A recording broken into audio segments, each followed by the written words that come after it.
Good Tuesday morning, Market Chameleons, and everyone joining for the first time. Thanks for coming by and checking out the Market Chameleon pre-market show.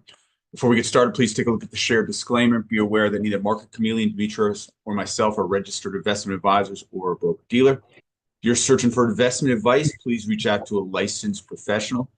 This show, as all our shows, are for informational purposes only concerning Market Chameleon tools and products. With that, good Tuesday morning, Dima. Good morning, Will. How are you? Cold. It's cold up here. Is it? How I is it haven't been down outside yet. there? I don't know. I haven't been outside yet. I'm still kind of inside and warm. Let me share my screen here. Good morning, everyone. Um, so today we're going to cover a tool um, that tracks the cost and performance of option premiums, and we're going to focus mostly on an option straddle. And this allows us to look at a group of stocks. Let's say we're tracking a certain group of stocks, and how can we visualize or easily compare the cost of their straddles, how they're performing, how they changed on the day. So this way we could look at them on a relative basis as well. Now, to find this tool, if you go up here under the options menu and go to the right, straddle compare under tools, click on that, you'll land on this page. And you'll have two tabs here. These are changes, and then one is just showing us the cost of the straddle premium. You also have two selection boxes. One is to allow you to compare a group of stocks. And the idea here is, instead of just looking at one stock, how do I visualize a group of stocks all, in one place? So here, out of the box, we listed some ETFs and their holdings. So if you click on it, you'll get their holdings like DIA, Dow Jones. Those are the Dow Jones 30 stocks. If you have a watch list of stocks and you create it, you can select that. And once you select your group of stocks, you want to compare those straddles all, so they're basically in the same expiration, right? So, you want to compare apples to apples. So select the option expiration that you want to analyze here. It's set to the next monthly and January 17th, but if you click on it, you could pick a different option expiration. Let's leave it at January 17th expiration. And if you click reload, now you get this graph with the symbols in the Dow Jones 30. So you could see here, NVIDIA, over here, Goldman Sachs. These are the holdings in the Dow Jones, DIA. And there are a couple of things here that it shows. One is that we could see the cost of the option straddle. So at the money straddle, if we bought the call, bought the put, right, you pay this premium, and this shows the premium as a percentage of the stock price. So that's what the stock has to move to cover the cost of the straddle, and the percentages are over here. And then on the bottom, horizontally, this is the cost of the straddle in dollar terms. So the percentage makes a little bit more sense because the stock prices are different. So if you have a $10 stock, and you're paying $2 for that straddle, that's 20%. If you have a $100 stock and you're paying $2, that's only 2%. So you have the percentages here, but also just to convert it and for convenience sake, you also have the dollar cost over here. And now that we have this group of stocks, we could easily just compare what the straddle premiums are, what the expected moves are between now and the expiration to cover the cost of that straddle, right? So NVIDIA, percentage-wise, in this group is the highest um, relative premium. It's a 6 points over your 6.8% premium over the spot price. So it has to move by 6.8% to cover the cost of that straddle, right? From wherever it is now, 6.8%, or as I'm hovering over, $10.20. Now, that's percentage wise, dollar wise. You could see here Goldman Sachs, here the straddle, the stock needs to move 4.9% to cover the cost of that straddle. That's the break even. But Goldman Sachs is a higher price stock, right? So that needs to move 20. So the cost of that straddle, dollar cost, is $20.56.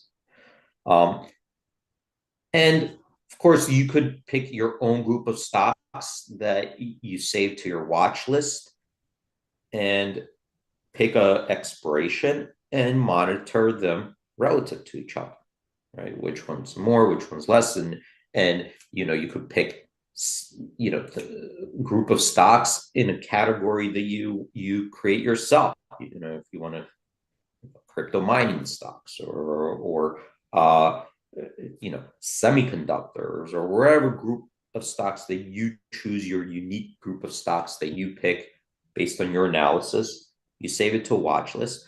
And then you could come here and just quickly see, oh, well, what are the straddle premiums look like in February, let's say. February 21st expiration. We'll reload that. And now we could see in February, these are the costs of the straddles. This is the Dow Jones that we picked, and we could see that NVIDIA is still percentage-wise probably trades at a much higher volatility than the median here, or the average stock in the Dow Jones. So that one will cost the highest premium on a percentage term, right? Dollar premium Goldman Sachs is still up there. It would need to move 7.6% to break even on that straddle, that expiration, which is $44.42. So this is just a tool that allows you to quickly visualize that. Now let's go to this first tab and we see change. So then I clicked on this price change, and we have over here the same thing where we could select the group, energy stocks, utilities. These are ETFs and their holdings, or you create your own watch list. And then what we do is we added another metric here to select from besides the expiration. And this looks at, by default, the at the money straddle 1 day percent change. And what this does is it says, okay, if at the end of yesterday, we looked at the money straddle that is the nearest expiration. So whatever it is, if we took that, this expiration, we picked the expiration, January 17th, right? So on a January 17th expiration, we looked at the money straddle as of close in these 30 stocks, and then tracked it. How did it change? Right. So if did the straddle gain, appreciate in price, or depreciate? So it's looking at the strikes from the previous day that were at the money, looking at the cost of that straddle, and then today, once we're not open yet, after the open, the stocks start moving, the options start moving, and says, okay, how did that yesterday's at the money straddle change? Did it go up? Did it go down? And you could see here, percentage wise, it shows us the up and down is the change. So So everything above the zero, the straddle price gained in value. Below zero, the straddle price lost in value. So then we put it in these four quartiles, right? And just to see what did the stock do relative to the option straddle. Because the stock could go up, the straddles could gain or lose. The stocks could go down, the straddles could gain or lose. So we have four possibilities here, right? So these are the percentage moves in the stocks down here. So over here to the left, these are negative stock returns, but the straddle gain value. So these are, so we could see if there are any of them, like if all of them are clustering in one of these, quadrants, or are they dispersed? What's going on, right? Are they all following each other? The idea here is, you created a group that, or category that you're trying to track. So you want to see, as a whole, are these stocks up or down on a day? Or the majority of up or down, or are they split? And what do the straddles do? So here on this quadrant here, these are negative stock returns, but the straddle gain value. So you're buying a call, you're buying a put. If the stock goes down, the straddle could appreciate, because of the movement, the implied volatility. So it could go up in value. But for example, here, Procter & Gamble, all right, the stock price was down 2.7% yesterday. So if you had the straddle the previous day, it was up 39.9%, almost 40%, right? So that's the straddle price versus the stock price. Stock price was down 2.7%, and Procter & Gamble's straddle looks like it gained or appreciated the most out of all those options in the Dow Jones. What other straddle gained, appreciated? So here, NVIDIA. So NVIDIA, we could see that the stock price gained 3.4%. It was up 3.4%. It's in this quadrant where there's positive stock returns and positive straddle returns. So the stock gained in value and the option straddle also gained in value. How did the option straddle gain in value? It could have been the price move, implied volatility, a combination, but it gained in value. If we hover over it, we'll see that, well, the price was up 3.4%, and the straddle gained 15.4%. Okay, and it tells you, as I'm hovering over, it tells us which strike it was referencing the day before. Okay, so those, and maybe even Honeywell. Maybe Honeywell was actually that. Sorry, it wasn't even NVIDIA. It was Honeywell was the next biggest straddle gain. That was down 2.1%, with the straddle up 18.5%. And here we kind of now get this, visual of what went on the day, right? In the January 17th expiration. Let's say that's the expiration we're really monitoring and interested in. That's where our analysis is between now and January 17th. We know we did our due diligence, our research. We know, what type of news events and cycles are coming in between now and then, with the, whatever economic indicators are coming out, earnings and so forth. And we kind of see that, a lot of them are kind of clustering around here. To me, it looks like, yeah, well, maybe actually the distribution between positive and negatives looks, kind of equal to me over there. And even the stocks that were positive on this side versus negative also look like there's a split. It looks like we got a good portion of the Dow Jones that had positive returns, a good portion that had negative returns, and we could just quickly see which one had the best return, which is Nvidia, right? So Nvidia had the best stock return in the Dow Jones. The worst stock return was Procter and Gamble over here. So we see the ends, and then we see the next ones down. Amazon had the next best return, but its straddle lost 1.2%. Microsoft had the next best return. Its straddle gained 5.1%. It gives you an idea of the market dynamics, how stocks are moving versus options.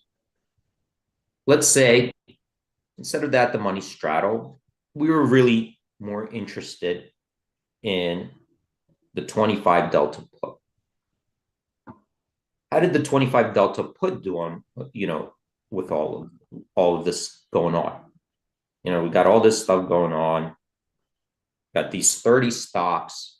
Maybe I'm thinking dispersion strategy or whatever I'm thinking. I'm interested in the out of the money puts. So let's look at that. How did the out of the money 25 delta put? If you did it at the end of the day, the previous day, how did that perform the next day?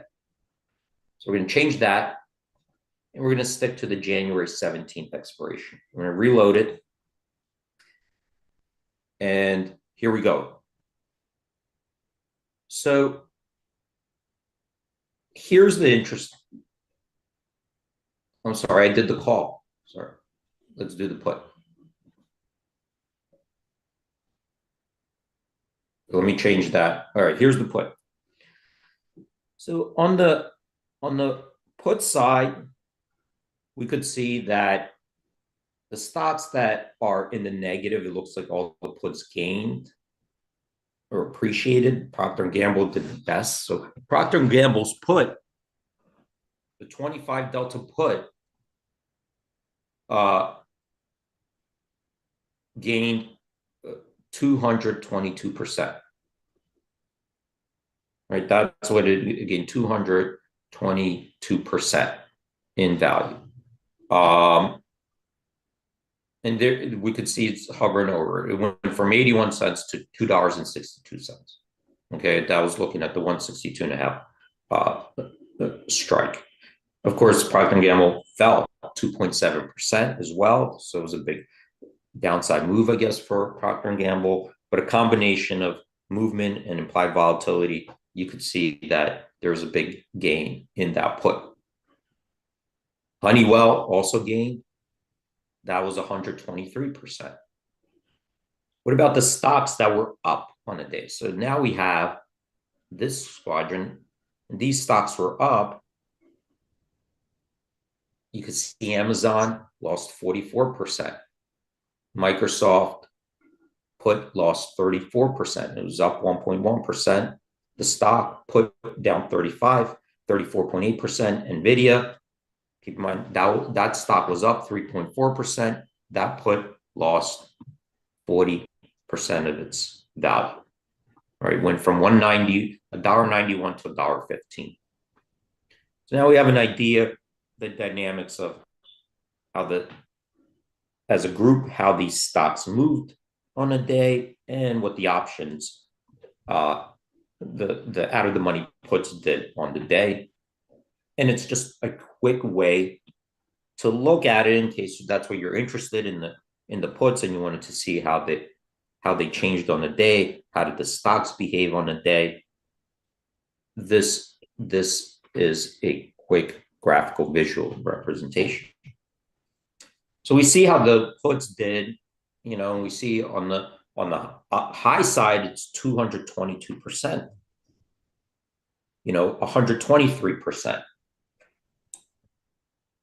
Question might be like, well, what about the calls? Were there any calls that gained that much?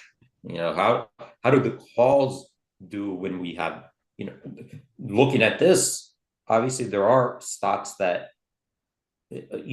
gained and appreciated value. I mean, NVIDIA actually appreciated 3.4%. That's the highest move, because Procter & Gamble was down, but it was down 2.7%. The biggest absolute move was in NVIDIA. So let's see what the calls look like. Yeah, we expect these calls to lose value, but what about these calls? How much on average, what did that look like? So let's change this to the calls. We're going to reload it to see how much those calls appreciated or not, right? Let's take a look at that. So here we go. So NVIDIA, again, was up 3.4%. That 25 delta call gained 96% on the day. So I was looking at the 153 strike, because that was the closest 25 delta call the previous day. The call we see from the previous day was $1.83, went to $3.60. Okay.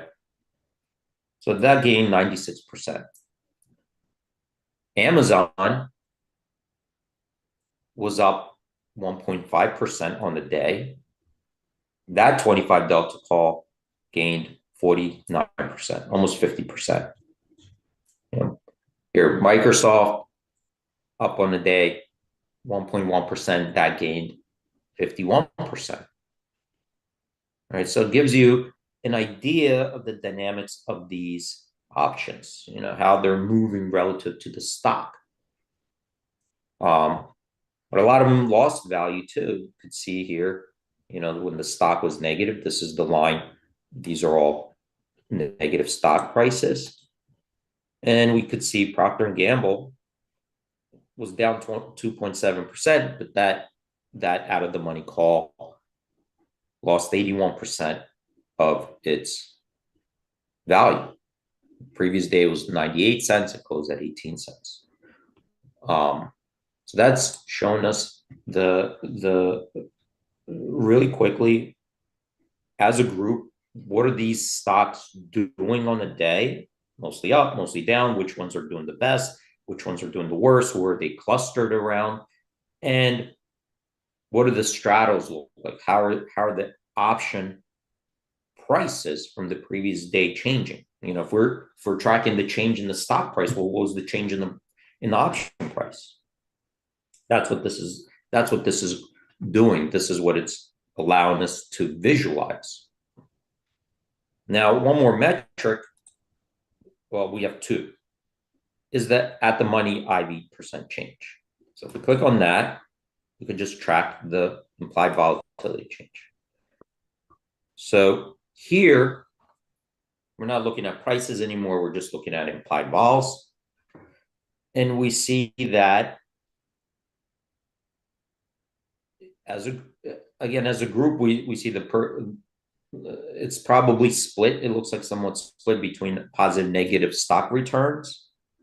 But for the most part, the at the money implied volatilities, to me at least, because this is where it's split, right? Above here, the IV is higher, below the zero, down here it's lower. That the stocks that were up, look, NVIDIA, Microsoft, Goldman Sachs, still seeing positive IV change. Stocks that were down saw positive IV change. A couple of them here, the implied volatility was down, like Travelers, Caterpillar, if you hover over it. So it looks like maybe that the bulk of the implied volatilities were higher. Doesn't matter if the stocks were up or down yesterday. Implied volatility was a little bit higher. So I'm going to stop there, Will. We covered a lot. Hopefully, people understand that this tool, once you know how to use it, it's a quick way to get those answers, in your research, because you create a group, you track it, you want to see what's going on, you have a particular expiration that you have in mind. You come here, load it up, and it'll give you those different the answers to those different questions that we covered. Well, it was an awesome morning webinar, D. Great job as always. There was some great chat on all the webinars you've been doing. Everyone's very thankful. Michael McCrae was asking why more people aren't on. He was upset that there were only 14, 15 people on this morning. We do get a lot more views throughout the day. As Chuck said, people do listen later. Any suggestions, you can email me personally, williammcbride@gmail.com. But, it is a great product, a great tool. We're very happy for all our users. And anyone who has any ideas to get more people coming to our morning show, it would be greatly appreciated. We're always welcoming to more people. But it's not a lack of effort, I'll tell you that. Yeah, we don't do it for entertainment, right? We just do it to try to explain and to try to give insights, maybe educate some people who are not familiar with options and implied volatility. And so forth. As Swami says, it's a live show, and a lot of people aren't up this early or doing other things, right? So it's but we do get a lot of views, and they grow over time because it's very important informational stuff that everyone who is even dipping their toes into this space should watch. So all I can say is recommend to your friends, watch the videos, and always, I don't say it really at all, but remember to like us and share with us, share us on Facebook, whatever. That is always helpful. So thanks for everyone who's watching today. Great job as always, D. And we will see everyone tomorrow. Have a great